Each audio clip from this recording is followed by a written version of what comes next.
I've been wrestling with the idea of submitting this because A, it's something that I still feel scared about, and B, I'm new to Reddit. After reading some of these stories, I feel compelled to share. It's a little long, but every time I tell this story, the person I'm telling it to and myself get chills. When I was younger, I went through a phase of being really into Ouija boards. I was always fascinated by the supernatural and was, quite frankly, disappointed that nothing ever happened to me.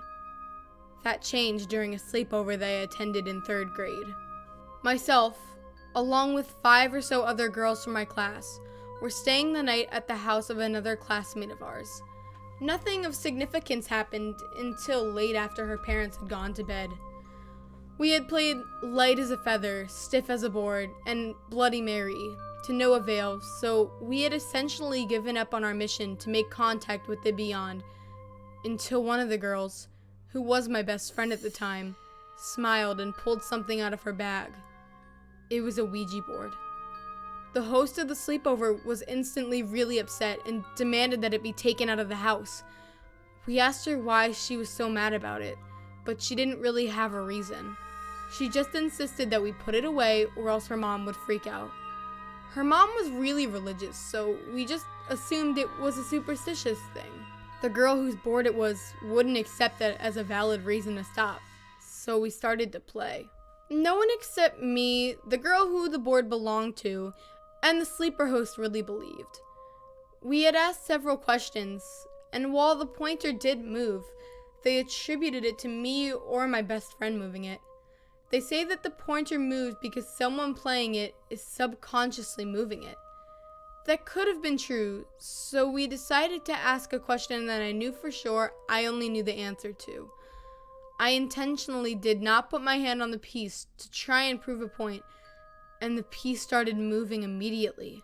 It had spelled 3 correct letters when my friend's mom came into the room. I will never forget the expression on her face. It was one of pure terror and absolute disgust. I went to school with this girl and was one of her best friends from ages 5 to 13. I knew her mom really well, and never before then, or since then, have I seen her profoundly upset. She was so livid that she actually called everyone's parents at 2 a.m. insisting that they come pick us up. Ouija boards usually have some sort of sun, moon, or some other contradicting nature type thing in the top corners. The one we played with had an open eye in the left upper corner and a closed eye in the right. When we went back to pack up our stuff, we noticed that it had moved the letter we had left it on, and it was solidly over the open eye. My friend and I looked at each other and decided it would be best not to share that with anyone else so as to not cause unnecessary panic. When school started on the next Monday, we all ran up to the host asking what the hell had happened and why her mom got so upset. She was visibly shaken and didn't want to talk about it. After being goaded all day by everyone who attended the sleepover, she finally cracked. The story went that when her mom was in high school, she had this group of friends that she hung around with pretty much consistently. 2 members of the group were dating. One day, when they were juniors, they decided to play with the Ouija board. They also decided to ask the one question that you're not supposed to ask. When am I supposed to die? One by one, they each took turns asking this, and the board gave them all answers. Curiously, the couple both got the same date. For a while, everyone kept the dates in the back of their mind, but as the years went on with no deaths, they lost their impact. The couple stayed together throughout college, and one weekend, the boyfriend took his girlfriend on a trip with the intention of proposing to her.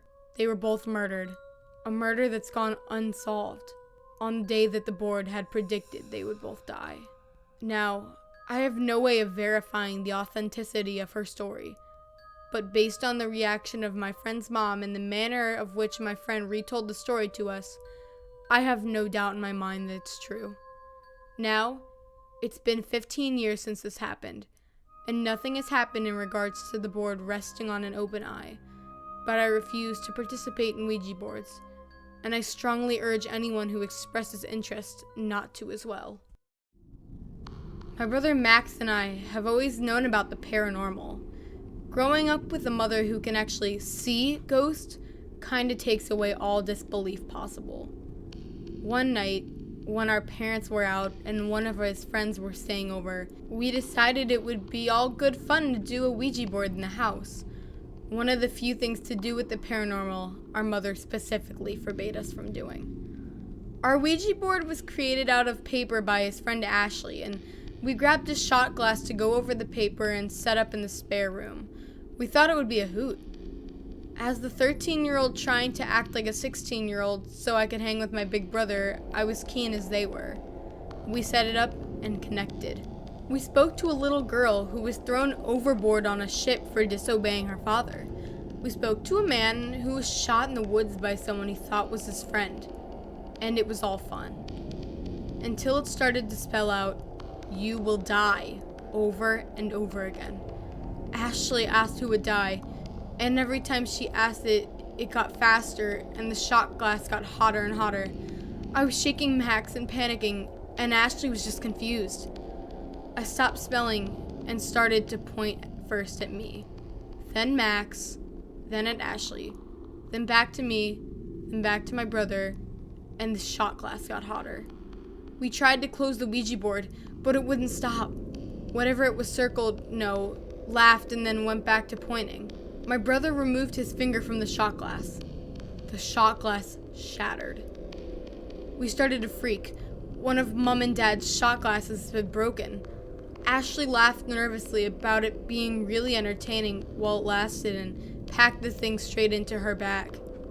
Things mostly went back to normal, if you completely discount the fact that my room was always 41 degrees hotter than the rest of the house, and we're talking summer temperatures here. Not unusual to stay 104 degrees at midnight. Until my jewelry started going missing. Until our mother found the Ouija board in the spare room a week later. She went off, screaming at us and telling us to get rid of it, so I tossed it in the bin and thought nothing more of it. Until our mother, again, found the Ouija board in the spare room a week later. And she lost her mind, screaming at us for not listening to her and to get rid of it. So Max tossed it in the bin again, and we thought no more of it. Until, for a third time, our mother found the Ouija board in the spare room. Once again, the screaming started, only this time Max accused me of going into the recycling bin to fish it out. I copped it on both fronts. I decided that I wasn't taking the blame. We walked out to the bin, tore it in half, and then tore our respective halves into tiny bits and put them in the bin. At this point, I was down to 2 necklaces and had no bracelets left. We searched the house. They still couldn't be found. I got accused of losing them, even though I took them off at night and placed them on my nightstand, and my room kept getting hotter. And I kept getting called paranoid off my big brother when I told him I felt like I was constantly being watched. And then our mother found the Ouija board in the spare room a month after it had been ripped into tiny pieces of paper, perfectly intact, still in Ashley's handwriting. The exact same Ouija board. Needless to say, he finally believed me. He freaked once I realized I was a target. I didn't even realize, as a 13-year-old, I didn't even put all these coincidences together. Whatever had come through that damn board had attached itself to me, stealing my jewelry, making my room a furnace, following and watching me, and returning that damn paper board to the room that had been summoned to. Max tried to hide the board under his bed and wait until the parents went out again for a night, but by the next morning it was in the spare room again. We decided to try and hide it under mine, and it stayed under my bed, and the temperature became unbearable. I stayed on the floor of Max's room until finally, 2 weeks later, the parents went out. We grabbed the thing from under my bed and lit it on fire and doused it in salt. It stank, not like burnt paper, not like salt. It reeked like rotten garbage, and raw sewage got together, had a love child, and then set it alight.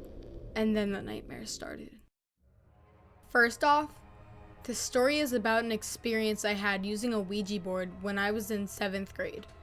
I'm 28 now, so it was quite a while ago. I don't remember some of the smaller details anymore, but everything I'm writing actually happened, and this story is 100% true. I'm the kind of person who would probably never have believed in anything paranormal unless I experienced it for myself. So, in a way, I'm glad that this happened to me when it did, as it opened my eyes when I was so young. This all happened at my friend Mark's house. It was on a weekend.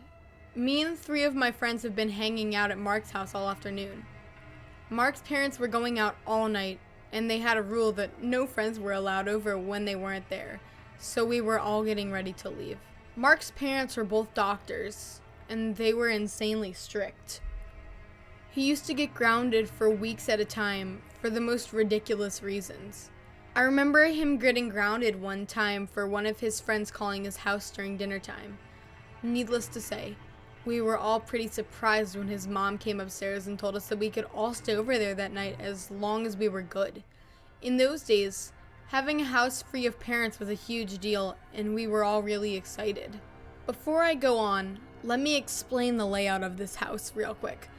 It's a nice neighborhood, but the lots aren't that large.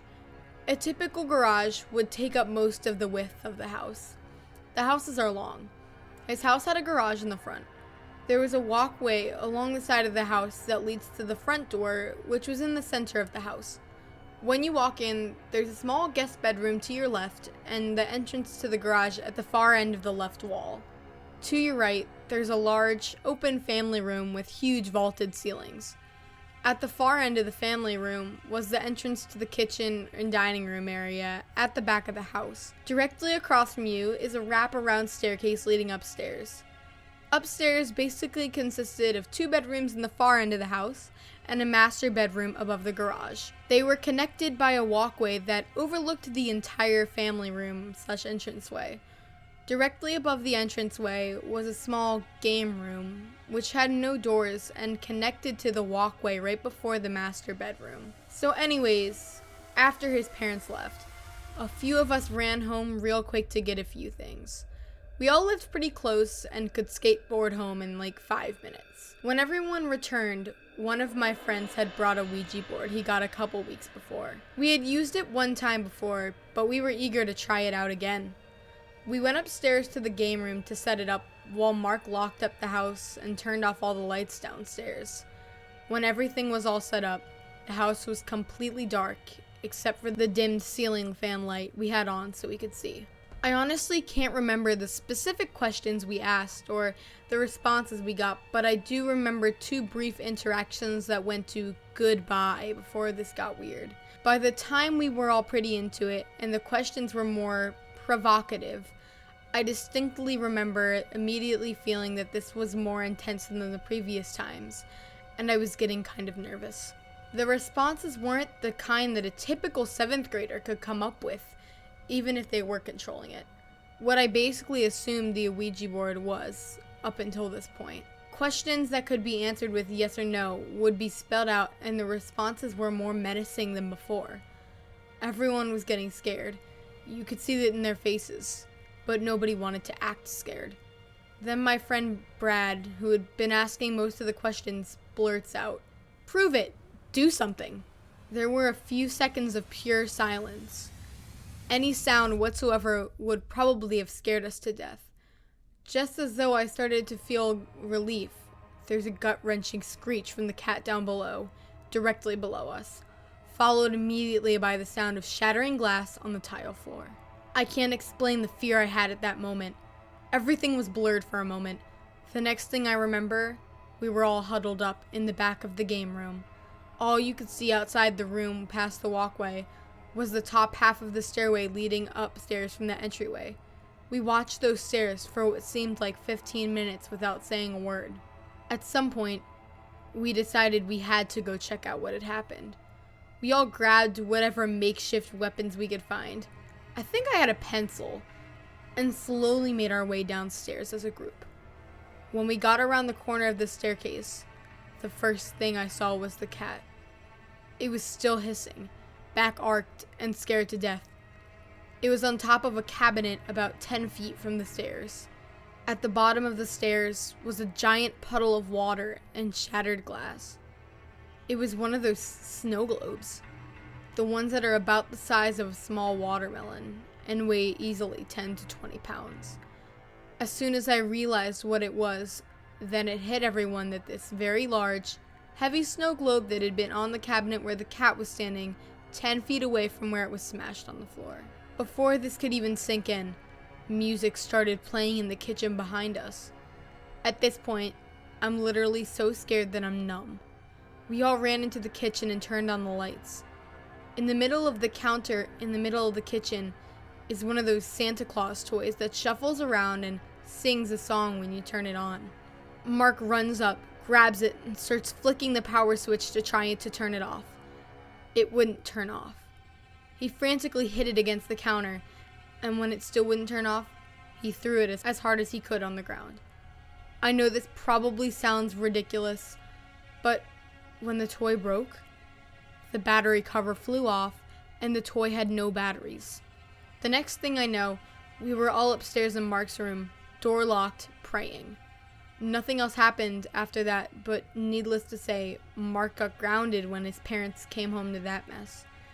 He then got grounded for twice as long for lying about what happened.